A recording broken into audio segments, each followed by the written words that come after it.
പ്രിയപ്പെട്ടവരെ, ഈശുമിശിഹായ്ക്കും സ്തുതിയായിരിക്കട്ടെ. നമ്മുടെ ദൈവം സത്യവാനായ യേശുക്രിസ്തുവിനെ കുറിച്ച് ബൈബിളിൽ അനേകം നാമങ്ങളുണ്ട്.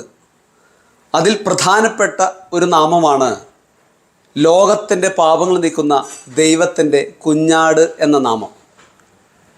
വിശുദ്ധ ഗ്രന്ഥത്തിൽ സ്നാപകയോഹന്നാനാണ് ഈ വാചകം ആദ്യമായി ഉപയോഗിക്കുന്നത്. സ്നാപകയോഹന്നാൻ ജോർദാൻ നദീതീരത്ത് ജനങ്ങൾക്ക് മാമോദീസ നൽകവേ മാമോദീസ സ്വീകരിക്കാൻ കടന്നു വന്ന യേശുക്രിസ്തു, ആ യേശുക്രിസ്തുവിനെ കണ്ട് സ്നാപകയോഹന്നാൻ ഈ പ്രകാരം വിളിച്ചു പറഞ്ഞു, ഇതാ ലോകത്തിൻ്റെ പാപങ്ങൾ നീക്കുന്ന ദൈവത്തിൻ്റെ കുഞ്ഞാട്. സ്നാപകയോഹന്നാൻ നൽകുന്ന മാമോദീസയിലൂടെ പാപമോചനം ഉണ്ടെങ്കിൽ പോലും അത് പൂർണ്ണത കൈവരിക്കുന്നത് അത് യേശുക്രിസ്തുവിൻ്റെ ജീവിതത്തിലൂടെയും യേശുക്രിസ്തുവിൻ്റെ മരണത്തിലൂടെയാണ്. സ്നാപകയോഹന്നാൻ അപ്രകാരമുള്ളൊരു വാക്കുപയോഗിക്കുമ്പോൾ, ലോകത്തിൻ്റെ പാപങ്ങൾ നീക്കുന്ന ദൈവത്തിൻ്റെ കുഞ്ഞാട് എന്ന വാക്കുപയോഗിക്കുമ്പോൾ അത് പഴയ നിയമവുമായി ചെറിയൊരു ബന്ധമുണ്ട്. പഴയ നിയമത്തിൽ പാപമോചനത്തിൻ്റെ ബലിക്ക് വേണ്ടി സമർപ്പിക്കുന്നത്, അർപ്പിക്കുന്നത്, രക്തം ചിന്താൻ കൊണ്ടുവരുന്നത് കുഞ്ഞാടിനെയാണ്. ഇതാ പുതിയ നിയമത്തിലെ ആ കുഞ്ഞാട് യേശുക്രിസ്തുവാണ് എന്നുള്ള ഒരു ചിന്തയാണ് ഇവിടെ നൽകുന്നത്. എൻ്റെ പ്രിയപ്പെട്ടവരെ, യേശുക്രിസ്തുവിന് ചേരുന്ന സുന്ദരമായൊരു നാമമാണ് കുഞ്ഞാട്. കുഞ്ഞാടിൻ്റെ പ്രത്യേകത നമുക്കറിയാം. നിഷ്കളങ്കതയുടെ, എപ്പോഴും സ്നേഹത്തിൻ്റെ, അലിവിൻ്റെ പ്രതീകമാണ് കുഞ്ഞാട് എന്നത്.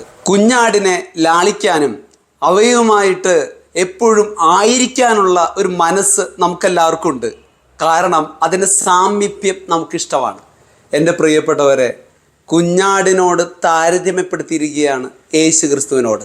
കാരണം അത് നിഷ്കളങ്കതയുടെ പര്യായമായതുകൊണ്ടാണ്. ആംഗ്ലേയ സാഹിത്യകാരനായ വില്യം വേഡ്സ്വർത്ത് തൻ്റെ മനോഹരമായ കവിതയിൽ ഈ പ്രകാരം സൂചിപ്പിക്കുന്നുണ്ട്, if you want to see the heaven, just look in to child, you see in the innocence. എൻ്റെ പ്രിയപ്പെട്ടവരെ, നിഷ്കളങ്കത എവിടെയൊക്കെയുണ്ടോ അവിടെയൊക്കെ സ്വർഗമുണ്ട്.